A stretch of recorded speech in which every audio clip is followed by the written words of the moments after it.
seamstress in the world hates to wind bobbins. It's just one of those little annoyances that you're sewing along and your bobbin runs out and you're right in the middle of a long seam, and doggone it, you got to stop and wind a bobbin. So you have to unthread or take your project out, unthread, thread the machine for bobbin winding. It's a pain. So I'd like to introduce you to a portable bobbin winder that I found is just as wonderful as can be. It's small. I keep it packed up in the box when I traveled because in here they've got it nicely packaged. They've got a little portable power pack that you can plug into the wall if you don't want to use batteries, or if your batteries die, which is usually the case in my household, or we don't have batteries, so I like having the power pack. I really like being able to use the little bobbin winder because I can do it while I'm watching TV or be away from the machine, and I have a bobbin winding fest. And I wind as many bobbins as I can before I start a quilt. I'll usually wind maybe a good 5 to 10 bobbins.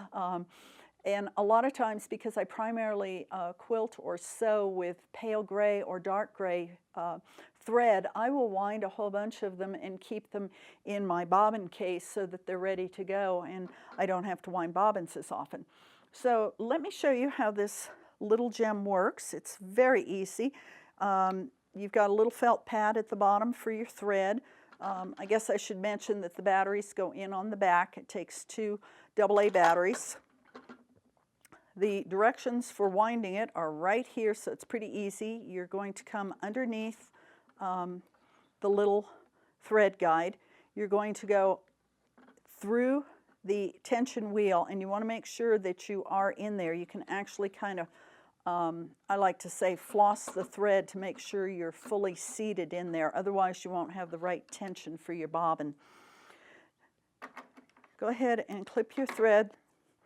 And what you want to do, and this is what I tell everybody, is when you wind a bobbin, make sure you thread the thread through the little hole in the top of the bobbin. And that's probably the most difficult part of this whole operation, is getting the thread into that hole.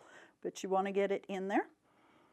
Then you can just simply put the bobbin, seat it down, and make sure that the thread stop is here. This will determine how full the bobbin gets, and press the button.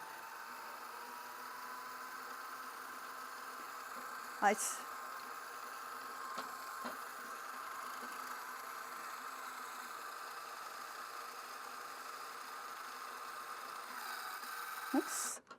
To stop it, I just move the little thread back. I usually will trim off the tail at the top to make sure it doesn't get caught in there. And there you go. You've got a nicely wound bobbin. I was just having a discussion with a colleague, and she said that she likes to wind her bobbins through the needle in her machine. And yes, you can do that. Yes, it does show how to do it in most owner's manual. But one thing that I find is when you're doing that, you are putting extra pressure on that needle, and there is a bit of pull. If you watch your needle, you can actually see it bending. And while it's microscopic, it can be enough that it will throw, you'll start hearing a little tink, tink, tink against your bobbin case because the needle is slightly bent. It can cause skip stitches and other problems. So personally, I don't like to wind a bobbin that way. And for as inexpensive as this is, I think it's worth it to save your needles and the frustration. But I think if you give this a try, you'll find that you really have fallen in love with it. And I've always had very well wound, very accurately wound bobbins with this little case. In fact, if you look at a pre-wound bobbin compared to one wound on here, it's just a wonderful job. And then when I get done winding my bobbins, I put them in an old medicine dispenser, and it's a great way to keep them for traveling to class. So I hope that you'll pick one up and be as happy with it as I've been.